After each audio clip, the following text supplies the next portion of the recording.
Bueno, muy buenas tardes.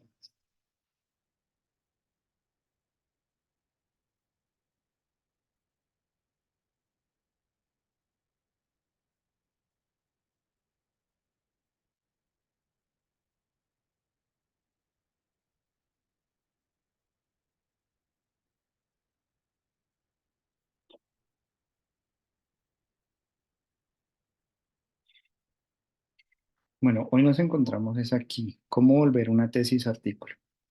Entonces, desde esa perspectiva, pues lo importante es que esto no se vuelva un asunto estresante, que si ya terminé, digamos, mi tesis, entonces el paso siguiente, y aquí es importante como dividir en bloques de trabajo.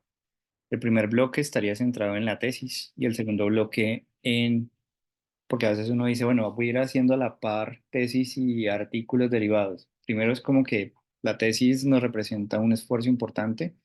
Entonces, de una vez como que eh, trabajarlo de forma separada. Y la razón por la cual es importante es porque tienen audiencias distintas, por lo tanto hay un estándar, digamos, distinto.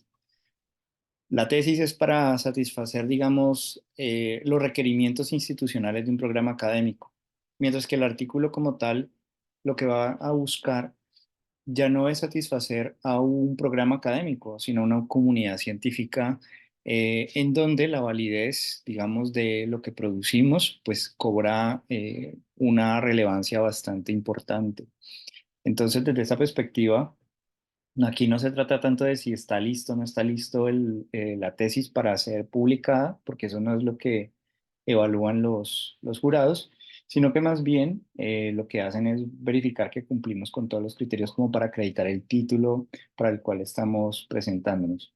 Entonces, que en este caso, pues la comunicación es un poco más en términos de qué tanto se puede publicar o no. Existen algunas diferencias. Las tesis, básicamente, como mencionábamos, cumplen con los requisitos académicos, mientras que el artículo lo que va, digamos, a intentar es cumplir con unos estándares de las revistas, unos estándares en los cuales se genera una producción periódica. Eh, También, digamos que es revisado normalmente por miembros designados de un comité de expertos, digamos, en la tesis sobre el área temática en la que nos estamos presentando, mientras que en el artículo es más bien revisado por pares completamente anónimos. En términos de la tesis, la dividimos por capítulos, mientras que en el artículo lo hacemos por secciones. Ya hemos hablado un poco de la introducción, metodología, resultados, discusión, referencias, ¿cierto? Pero digamos que en el capítulo es un poco más extensa, no tiene límite de palabras, mientras que el artículo sí nos obliga un poco a pensar en 5.000 palabras, más o menos aproximadamente cuando eso no está tan claro. Casi siempre es como el umbral, las 5.000 palabras. Pero siempre hay un límite, digamos, de palabras.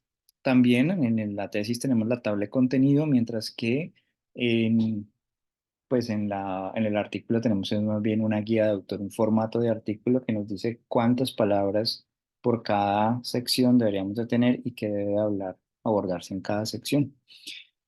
Hacemos una larga investigación de la literatura en la tesis, mientras que en el artículo pues es una revisión más sucinta de la literatura, más focalizada respecto a lo que estamos abordando, digamos, dentro del manuscrito.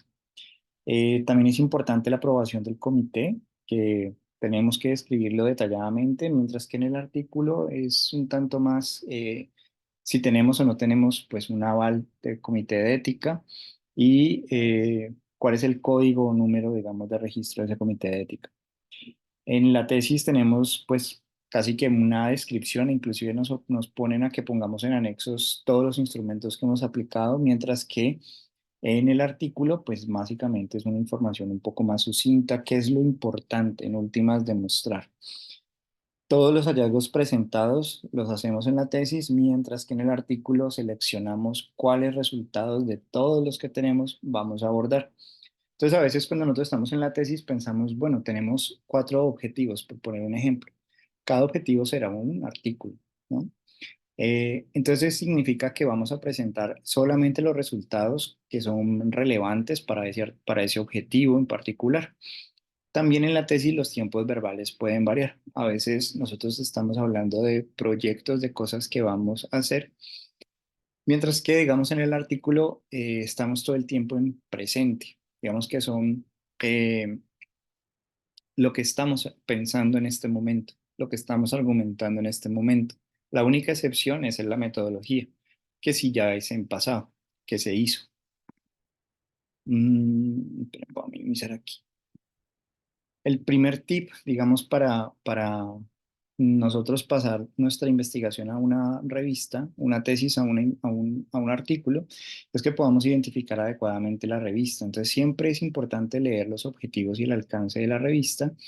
Existen algunos sitios, pues, digamos, ahorita vamos a ver algunos ejemplos, sitios web donde tenemos la información de la estructura recomendada y cuál es el estilo que la revista está solicitando. Hablamos del título y la carta de presentación, digamos en sesiones anteriores, cómo hacemos esa carta de presentación, qué finalidad tiene el título, cómo debemos de presentar un resumen para que sea atractivo, las palabras clave, la introducción, que es lo que va a permitir que podamos llegar a una conclusión o a una pregunta, digamos, particular, que necesito contextualizar al lector para que entienda mi investigación, cómo hice mi investigación, los materiales y los métodos, qué fue lo que encontré en relación a esto que me había planteado y qué significa, qué implicaciones tiene para la comunidad científica a la que me estoy dirigiendo, a quien agradezco. Aquí pueden ir absolutamente todas estas personas que no son autores, pero que participaron en el artículo de alguna manera. Declaración de intereses, las referencias, los apéndices. La declaración de interés, pues, siempre lo vemos en los artículos, los autores declaran no tener conflicto de intereses, pero si los hay, pues hay que declararlos. Las referencias siempre serán acorde con la guía de autor de la revista. El apéndice normalmente son estos apartados complementarios, digamos, donde ponemos eh, aquello que de pronto es más extenso. Puede, por ejemplo, en un apéndice o material suplementario ir, por ejemplo, toda la base de datos, por ejemplo, en bruto, ¿no? Sin abordar. Las tablas y las figuras que hemos pues, tomado como referencia para elaborar el manuscrito. A veces nos dicen que lo hagamos dentro del mismo texto, o sea, texto, tabla y texto. A veces nos dicen que las tablas y las figuras las pongamos en archivos separados, o a veces nos dicen que las tablas y figuras las pongamos al final del manuscrito. Pero dentro del texto pongamos dónde iría la figura o la tabla, o hagamos referencia a ella. También identificar una revista apropiada, pues es, por ejemplo, utilizar estos recursos. Entonces, por ejemplo, con Biosemantics, esta es una alternativa interesante, gratuita. Voy a abrirla en este momento para mostrarles. Podemos hacer búsquedas por palabra clave. Entonces, por ejemplo, podemos decir, bueno, yo puedo poner aquí mi título y resumen, ¿cierto? Y buscar revistas. Yo también puedo mirar qué autores están trabajando algo similar a lo mío, o también puedo encontrar artículos por una temática particular. Si yo, por ejemplo, quiero, digamos que buscar por palabra clave, por ejemplo, artículos en salud mental, entonces voy a dar clic aquí y voy a, pues, a buscar. Sí, para buscar, digamos que aquí colocamos el título o el abstract, ¿vale? Entonces, por poner un ejemplo, digamos que el día de ayer, pues justamente por la clase que estábamos hablando de reporte de caso, acaba de salir publicado uno, ¿sí? Uno de reporte de caso. Entonces vamos a usarlo como de ejemplo. Digamos, salió publicado el día de hoy. Entonces, este, si yo, por ejemplo, nos dice que usemos o el título o el resumen, ¿cierto? Entonces, vamos a tomar, ¿sí? Entonces, Case Report, Control C, y nosotros tenemos esto. Y entonces, pegamos, ¿cierto? Y le vamos a decir buscar revistas. Entonces, lo que vamos a hablar de este lado de aquí es qué revistas pueden estar interesadas, más a menos interesadas en mi manuscrito, y qué tanto, digamos, impacto tendría esta revista en la comunidad científica. Entonces, digamos que nosotros podríamos fácilmente tratar digamos, de evitar revistas que puedan ser predatoras, porque van a aparecer aquí algunas revistas que de pronto son predatoras, pero ¿cómo las podemos prevenir? Pues digamos que cuando aparecen con estas etiquetas, digamos que aparecen indexadas en PubMed, ¿cierto? Em, digamos que le dan cierta tranquilidad a uno. Ahorita vamos a mirar que existen unos criterios, pero bueno, esta es una herramienta que podemos usar. La otra alternativa es el Journal Finder del Sevier y existen muchas más que vamos a ver. Pero por ahora, con estas dos, digamos que ustedes pueden tener alternativas para poner título, resumen, y él les va a decir, por ejemplo, en el Journal Finder, por ejemplo, les va a decir tiempo, digamos, a la primera decisión. Ustedes pueden filtrar revistas acorde con las necesidades que ustedes tienen. También, digamos, en las revistas apropiadas, pedirle a sus compañeros, compañeras, que puedan leer, pues, el resumen y les hagan algunas recomendaciones, e inclusive si ellos conocen algunas revistas, puedan suministrárselas algunas ideas. Pero bueno, ya estas dos herramientas son bastante interesantes para hacer. Entonces pueden revisar en el sitio web de la revista, digamos, el factor de impacto, la puntuación de las citas, la información que hay para los autores, es decir, qué deben de presentar, las métricas, digamos, de la revista. A veces revistas hacen anuncios, entonces hay convocatorias, hay números especiales, cómo publican en esta revista, ejemplos de artículos, cuál es el proceso de revisión, cuántos, si hay, por ejemplo, pares abiertos o no. Es decir, que los pares sepan el nombre de ustedes y ustedes el nombre de sus pares. Digamos, entender un poco esto, los tiempos en los cuales se da este proceso entre la primera y la decisión de los pares. Todo ese proceso, pues, es importante. Para evitar revistas predadoras, digamos que es algo que también es importante que ustedes lo vayan explorando, aparece una lista. Aquí esta primera que está aquí es una lista más que nada por editoriales. Entonces uno dice, bueno, ¿será que esta editorial será predadora? Porque a veces te invitan a escribir capítulos, libros, etcétera, artículos. Y esta otra, digamos que ya sería para las revistas propiamente dichas. Sin embargo, de pronto no aparece en la revista en esta ni en esta. Entonces aquí hay un recurso que me parece muy valioso, muy recomendado también, para que ustedes hagan una lista de chequeo entre pensar, chequear y someter. Esta lista de chequeo les ayuda a ustedes como a decir, ok, ¿tengo todo listo para el sometimiento o no? ¿En qué estado me encuentro? Y también te va a dar como unas pistas respecto a qué tener en cuenta que la que veíamos anteriormente, esta, digamos que nos lo muestra explícitamente. Entonces, digamos que con este recurso de pensar antes de someter, nos ayuda, digamos, a tener como más claro qué criterios usar al momento de la selección de los manuscritos.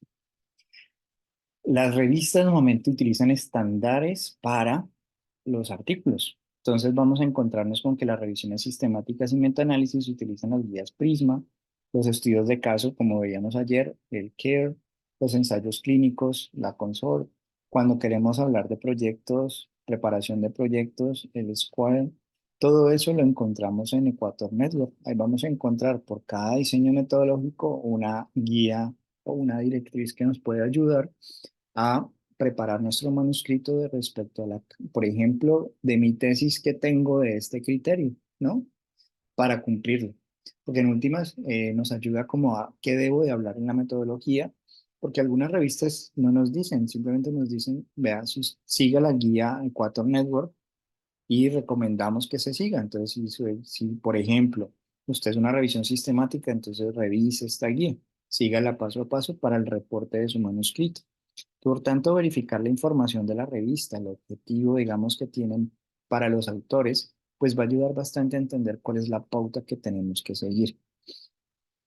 El tip número 2 es acortar la longitud de la tesis. Ya veíamos que hay varias diferencias entre los dos, entonces en los artículos de revista, ya que son mucho más cortos, entonces debemos de decir, oye, ¿qué es lo más importante?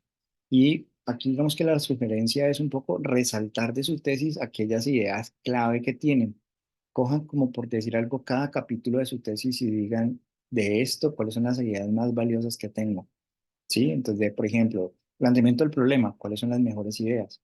De la justificación, cuáles son las mejores ideas. De la metodología, lo mismo, ¿no? Y eso digamos que nos ayuda como a tener una estructura de qué ideas van a ir y qué necesito desarrollar. Porque en última lo que necesitamos es hacer un marco mucho más ajustado y un estilo mucho más conciso. Entonces, digamos, en la tesis dábamos vueltas, en el artículo somos directos. Por lo tanto, no es cuestión de copiar y pegar, sino que hay que tratar, pues como veíamos la tesis, como trabajos independientes. Tratar de expresar las mismas ideas, pero de una manera diferente. Tratar de seleccionar y reutilizar. O sea, ponemos la idea y lo que vamos a hacer es tratar de desarrollarla en nuestras palabras. El tip número 3 es reformatear la introducción en el resumen. ¿Eso qué quiere decir? Que nuestra introducción de la tesis puede ser nuestro resumen del artículo. Entonces podríamos ajustar porque el resumen va a ser mucho más corto. Decíamos que el umbral casi siempre es entre 250 palabras. Por lo tanto, pues habría que hacer un ajuste y un formateo a cómo lo pide la revista. Algunas lo piden estructurados, otras no. El tip número 4 sería modificar la introducción, ser preciso.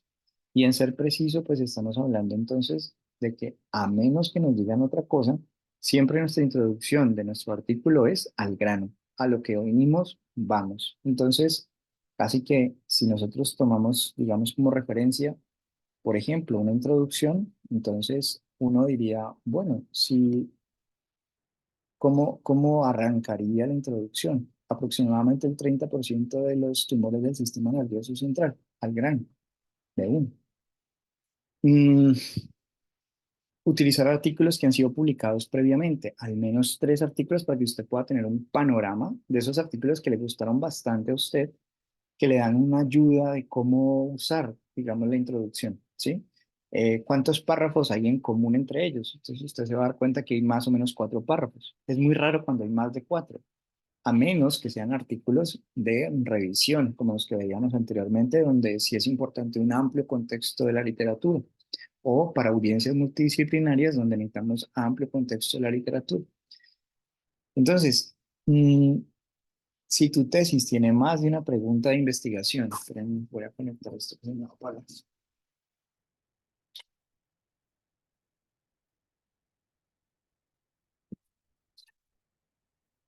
Si tu tesis tiene más de una pregunta de investigación, pues lo importante sería o separamos en varios artículos o nos centramos en uno, o combinamos todas en una, como para decir, bueno, unificamos para que esa primera clase que hablábamos de las secciones o duplicación, digamos, de un manuscrito, pues no nos acusen de ser como agalludos y querer como sacarle jugo pues al máximo, sino que se justifique las decisiones que hemos tomado en ese plan de producción de artículos.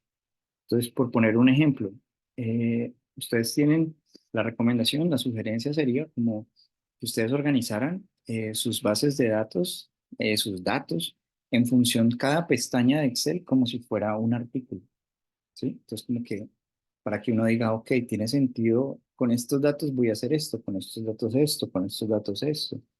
Y así también tengo un plan de análisis específico para cada dato. ¿Vale? Pero bueno, en este momento es como, ¿qué voy a hacer? Planear lo que voy a hacer en mi proceso de escritura.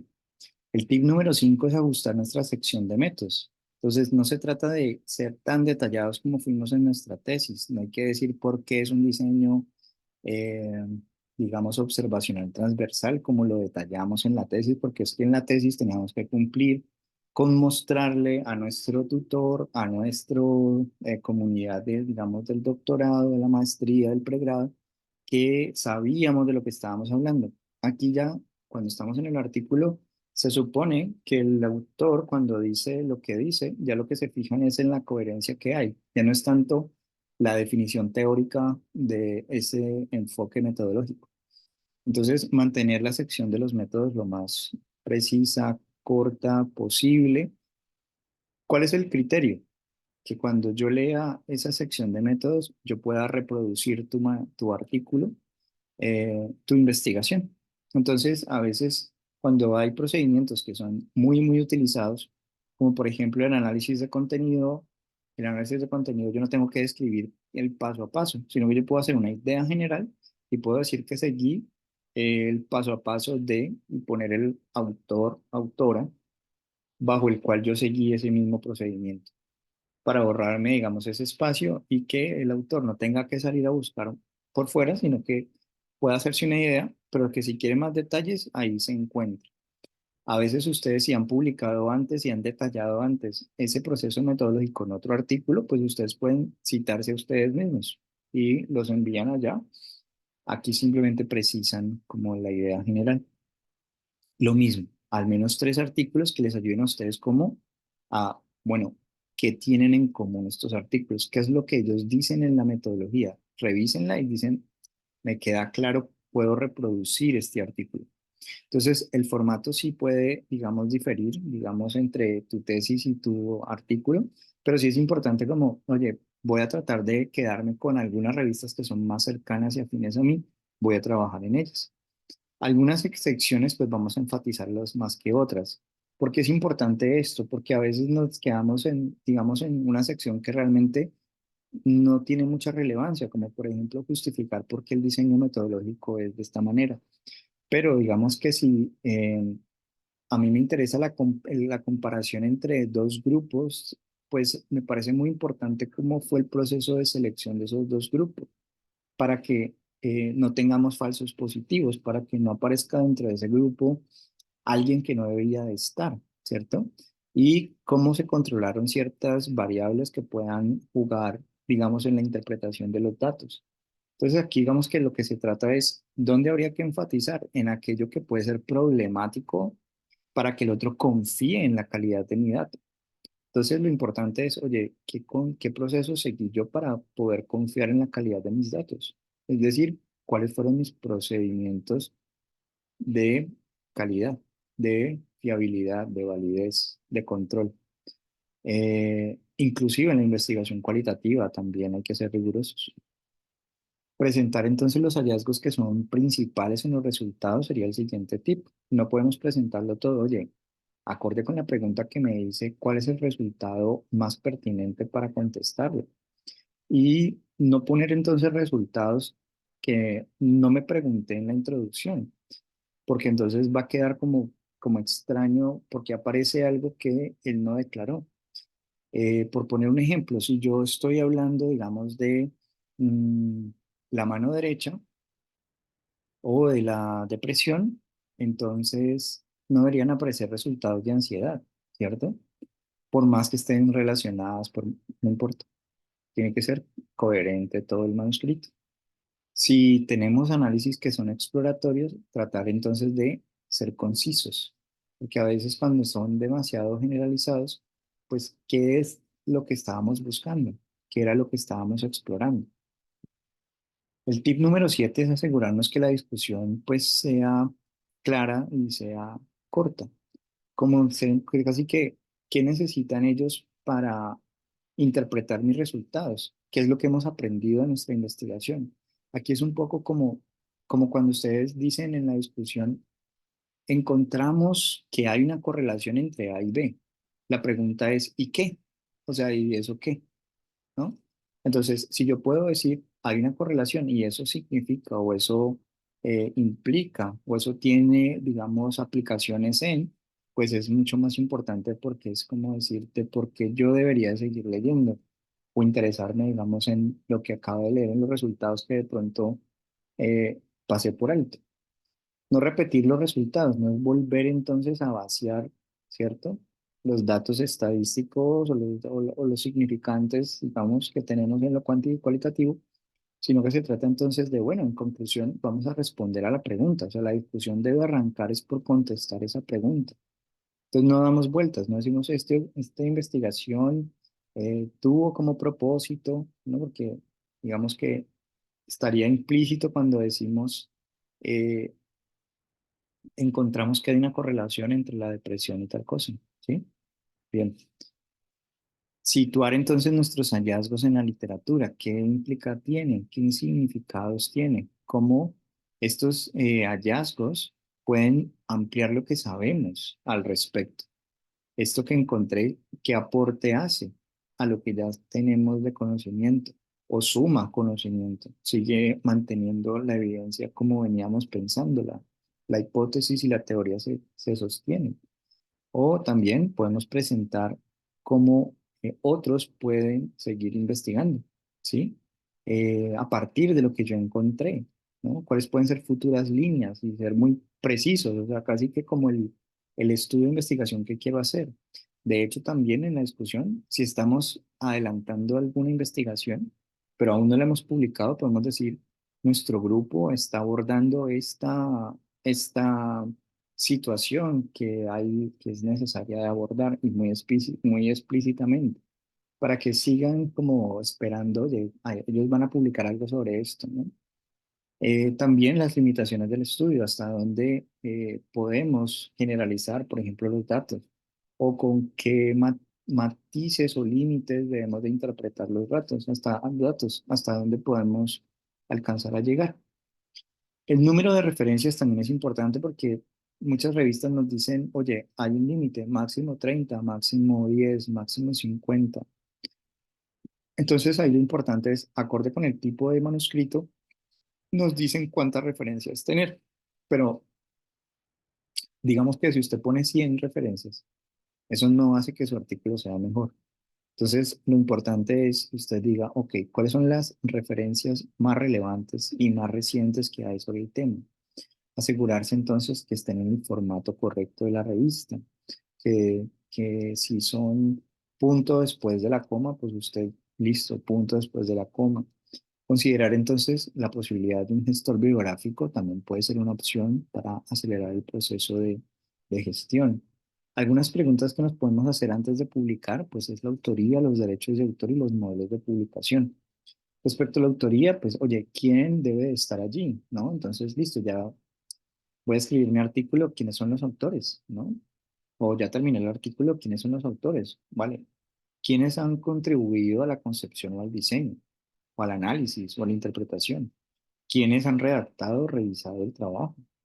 ¿Quiénes han dado aprobación final?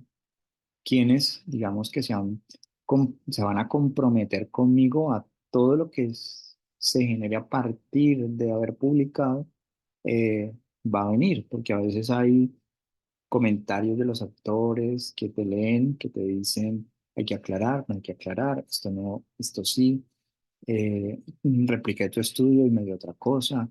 Entonces es importante como, vale, estamos todos aquí por ejemplo, cuando nos revisan, devolver los comentarios de los pares. Eh, Derechos de autor, ¿vale?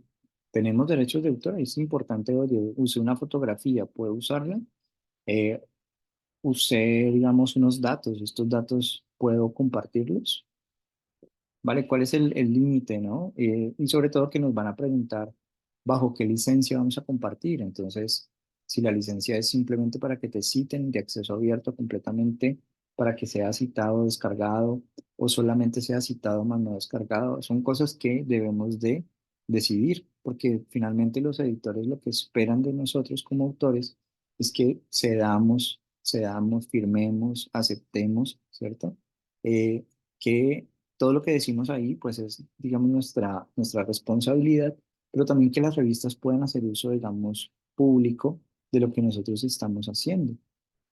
Dentro de los modelos de publicación existe la publicación tradicional, donde hay una suscripción, se paga y pues los autores publican gratuitamente porque están cubiertos los gastos por las personas que están suscritas. Ahorita está más en moda, digamos, la publicación de acceso abierto, donde el autor o una agencia de financiación paga esos gastos de publicación y usted como autor puede hacer con su artículo lo que quiera, puede ponerlo donde usted quiera. Entonces el artículo siempre va a estar de forma gratuita, algunas revistas lo ponen, digamos, todas dicen, nosotros somos una revista de acceso abierto, si usted va a enviar un manuscrito, tenga en cuenta que hay que pagar porque todo se pone en acceso abierto. La mayoría de las revistas de suscripción tienen algunas opciones. Entonces, estas opciones de acceso abierto son el Gold o el Green. La diferencia, o sea, casi siempre pues es el Gold, donde hay un pago, ¿cierto? Que hace, digamos, el autor una vez que la revista, digamos, ha aceptado el manuscrito y ya con eso, pues usted puede hacer uso de forma inmediata y permanente, digamos, del manuscrito. Sale publicado, por ejemplo, este que les mostraba apenas me llegó correo que estaba publicado, pues lo puedo utilizar. O sea, lo puedo poner en toda parte, difundirlo, invitar a que sea leído, citado, etcétera.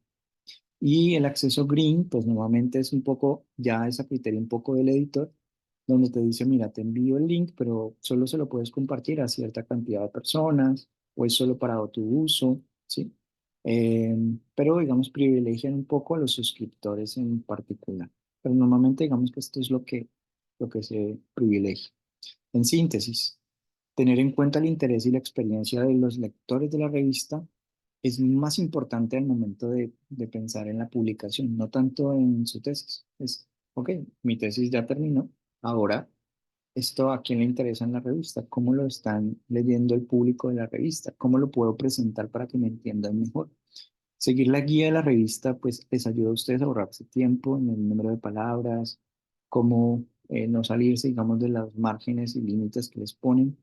Consultar siempre a un autor experimentado antes de enviar a la revista, porque hay profes que pues lo hacen de mucho cariño, que les dicen, no, esto va así, esto va así, pero cuando los van a buscar, pues nunca han publicado nada. Y eso hace que sea difícil entonces de que esa retroalimentación sea valiosa, no sea útil. Pedir entonces también, si usted no habla el idioma, pues que le corrijan un lector nativo o pagar entonces la edición profesional. Hay traductores en Internet que se pueden utilizar, se puede hacer uso de ellos, se pueden enviar. Algunas revistas dicen, ok, nosotros hacemos el ejercicio de corrección de estilo y no hay ningún problema porque pues, hay buena ciencia. Presentar el contenido que sea de forma clara, práctica, significativa y sobre todo actual, o sea, algo que sea eh, interesante para el que está leyendo en este momento. Enfatizar también, vale, pues qué es lo relevante, o sea, yo encontré esto, bueno, ¿y eso qué? ¿No? ¿Eso qué tiene de relevante? Asegurar entonces que el texto pues cumpla con lo que usted se propuso. El título promete algo, pues vamos a ver entonces que todo sea lo más coherente con eso que pues hemos planteado. Siempre usar un lenguaje que pueda ser comprensible tanto por otros de otra disciplina como de nosotros y ojalá eh, sin sesgos. ¿A qué nos referimos con esto? Es que a veces hacemos asunciones como ah, que la discapacidad afecta a todo el mundo. ¿Qué tan cierto puede ser eso? O que la pobreza genera, pero yo estoy hablando desde un sesgo y quizás la generalización no sea lo más adecuado. Entonces aquí un poco la invitación es a la escritura, digamos, inclusiva, por decirlo así. Ya les había enviado el link de asistencia, entonces eh, no sé si tienen alguna pregunta. Creo y muchas gracias por la espera. Bueno, que estén muy bien. Hasta mañana, Doc. Gracias, hasta mañana, doctor. Gracias. Profe, ¿no ve el link de asistencia? Sí, ¿Me lo ya puede reenviar? lo reenvío, listo, ya lo reenvío. Dale, gracias.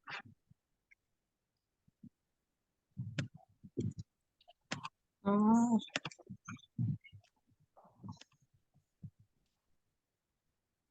no lo veo. Espérate que reading meeting notes, no. A chat del grupo de la reunión.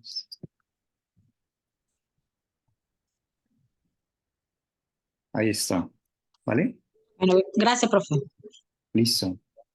Bueno, que estén muy bien. Hasta luego. Hasta luego.